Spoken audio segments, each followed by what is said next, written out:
Hey, I am back. Hold on, as always. I don't know why I keep putting my glasses on knowing I'm taking them. Okay, so back with part 2 of my domestic violence series.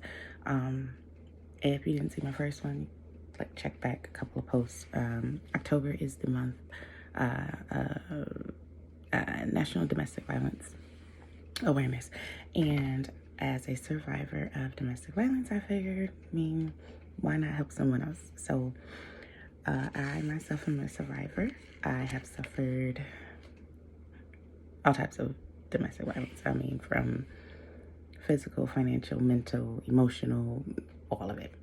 So anyway, the next thing I wanted to talk about is the after effect, or the post effect of domestic violence. So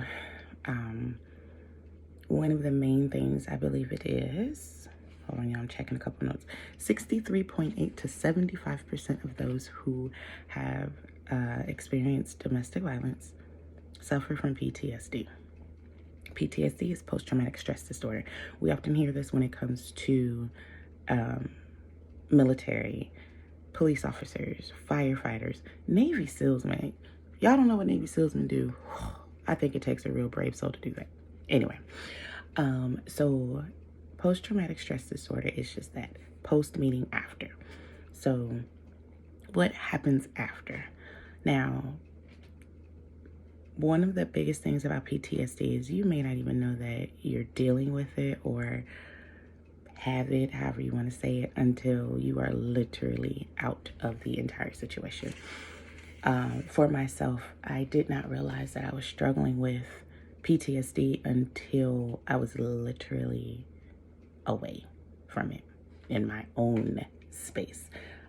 Because in the moment of trauma or traumatic events, your brain goes into fight or flight. Are we going to face it or are we going to go away from it? So once I was in that quiet space of my own four walls kind of thing, and, in my bubble, then I began to experience it. So what is PTSD? It brings on a lot of things. Depression, fear, anxiety, panic.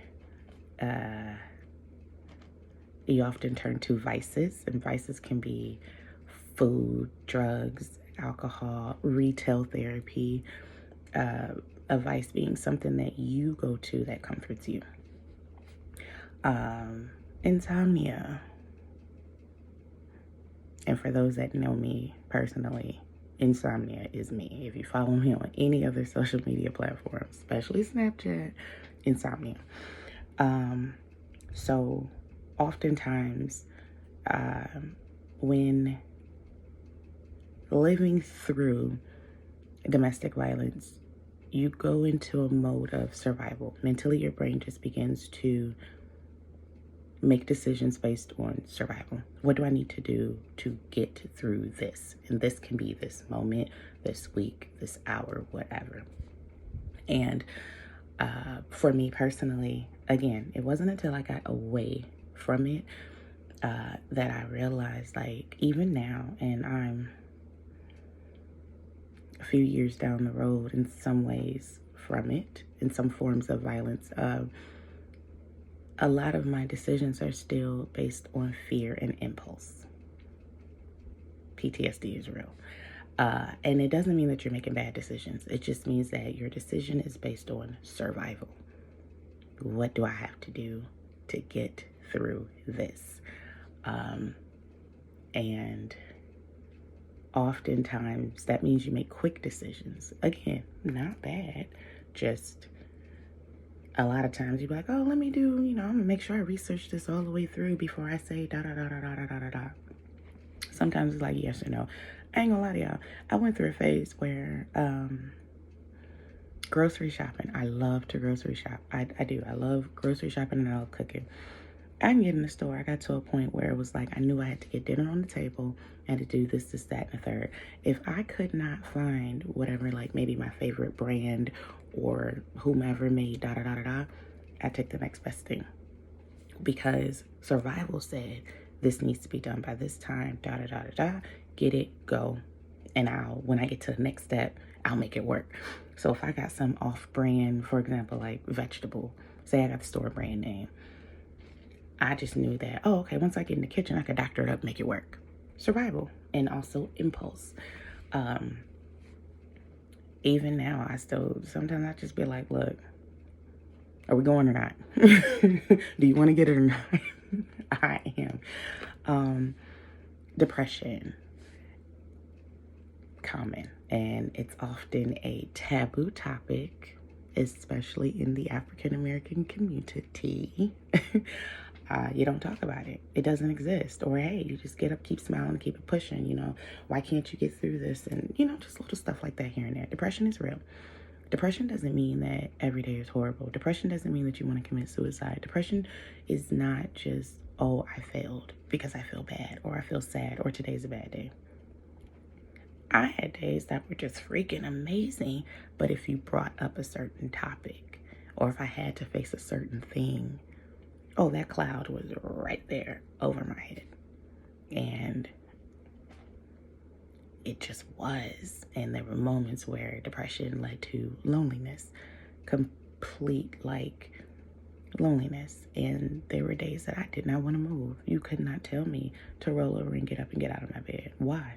My body felt like lead, like I had the flu, and it wasn't that I was sleeping, but if I could, I would sleep through a day, just so I wouldn't have to feel it and face it and oh, okay, today is, 6 months since da-da-da-da-da. Oh, today I'm still dealing with the fact that somebody took this away from me, or, oh my God, I got to prepare for this meeting or this court date or this, that, da-da-da. The whole thing. Depression is real. It's not something that should be ignored, because depression is what leads to all of these other things, such as another after effect is anger. If I'm a psych major, I love all things about the brain, period. Nerdy birdie. 5 stages of grief. You go through that coming out of domestic violence. And depression can lead to anger. And that's also another little fact. 10%, about 10 to 12% of people that have experienced domestic violence tend to commit crimes themselves. Not because they are violent, but because that after effect, the response to the trauma, causes you to respond that way. Not solely on the phrase where people say hurt people, not specifically that, but if you don't process those feelings, it turns into anger, because you got to get it out. Your body is going to expel those endorphins, those feelings, whatever. And I learned something really big about myself in my experiences. Cortiss can get mean. I can't. Normally, I'm cool, calm, and quiet. But there are a couple of things that you shouldn't mess with, that you will meet a whole different side of me. Number one, my children. Don't mess with Mama Bear about her babies. And once you've crossed that line, I'm sorry. Who you get, that's who you deserve. And that's just me. That's not me holding a grudge or being angry. You don't mess with a mother about her children. You don't. And then for me to have experienced a trauma, and as a result, my children are affected, and then you're affecting me by affecting my children. Oh yeah, anger. I ain't committed no crimes. Or if I have, I haven't gotten caught. No, I'm joking. But anger, because you have to go through that process. So something else I learned in all of this is to learn to feel it. I've dealt with depression. I've dealt with the anxiety. I've dealt with the panic. Insomnia, I'm dealing with it. And it's not that, oh, it's going to happen and it's going to go away. I had to learn how to live with it. Some of the stuff, like for real, triggers are real. Prime example, after effect. I started a new job, and there was a particular individual that worked in my job whose their mannerisms were exactly of my abuser. And when I say mannerisms, I mean all the way down to the voice. I did not even have to see this individual, and automatically the vibe, the feelings, the sound took me all the way back to those moments of. And it got me to a point where I was like, oh, God, I can't lose my job. I gotta work. But it was so real and it was so triggering that I sat down at my desk one day and I just started crying because it was so like the fear and the anxiety turned into a panic attack. I popped up from my desk and I went to my next supervisor and I was just like, I'm not comfortable. And she kind of had an idea of some things that were going on. And I told her, and thankfully we were able to work around that situation, but I live with it. There are triggering things. Like, you can bring up certain topics and I'm just like, I probably won't even speak on it if it'll take me to that place. A lot of things I have learned how to handle. I know how to get out of an anxiety attack. I know how to get out of panic. There are days though still that my anxiety is through the roof, and then like by the end of the day I need to plug up like a phone or a tablet or something. I gotta charge up because it just drains so much of you. Living on edge, living in fear. These are just some of the random after effects. Everybody doesn't deal with everything, but as I always say, you can get through it. You really, really can. The other major thing I dealt with is my vice. My vice of choice is food. I am a foodie. I already love to cook, but I comfort myself. And part of that is an effect of depression. Depression led to insomnia. Insomnia now led to me, in a sense, binge eating. If I'm up at night and the brain is so going, I go get something to eat. Now, thankfully, I'm a fruit and veggie head, so 9 times out of 10, I'm eating a salad or a bowl of fruit or something like that.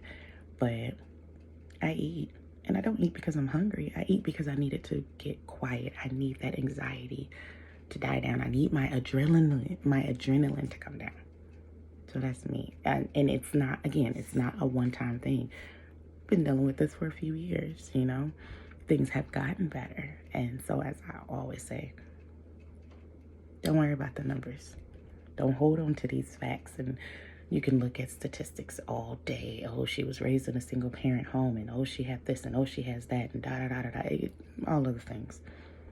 But for me, I hold on to my faith and my belief, you know, and at the end of the day, I'm here for a reason.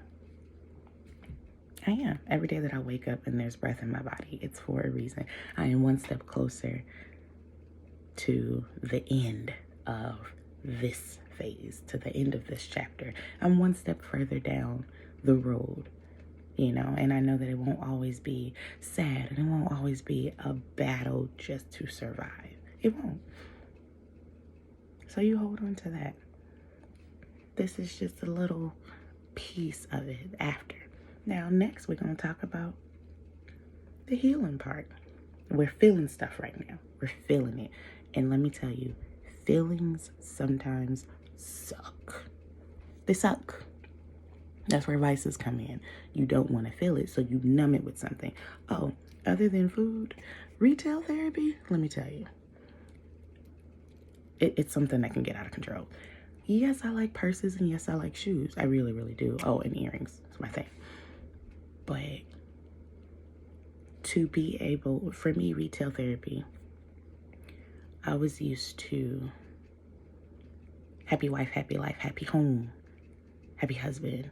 You know, that was my world. That was my thing. Grocery shopping and shopping for the family and Christmas gifts and birthdays and holidays. So for me, retail therapy was putting that back on top of the fact I lost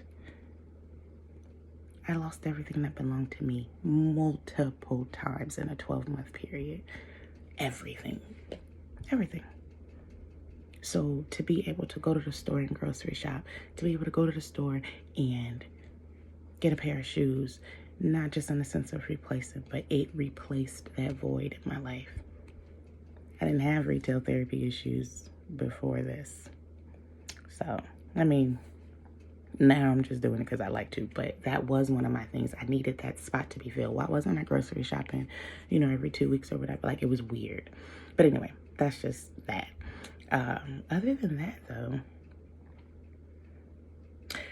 there is an increasing number, percentage, however you want to say it, of people that are going to get help. And so whatever your help is, whether you go to counseling, whether you do something like this, share your story to help other people, whatever the case it may be, get it. Don't be ashamed. Don't hide behind it. I mean, at the end of the day, you can't change what's happened anyway. And for me, I don't want to live the rest of my life like pretending. Because after a while, the mask is going to become your face. And I don't want to live life in a masquerade ball. I'm not. So that's that. This is long enough. Just wanted to give a little drop. This is what happens after. But now we're walking that journey. So we're going to talk about all the good stuff. And I'll be back probably in a couple of days. We'll see what happens. Life is kind of busy over here. So again, hold on to your faith. Hold on to your hope. Hold on to the knowledge of these numbers. They don't have to apply to you. You don't have to be one of these numbers. You don't. Be one of the numbers that says, I did it. You want to know why? Because you will. And if I got anything to do with it, you most certainly will. So, see y'all in the next one. Bye.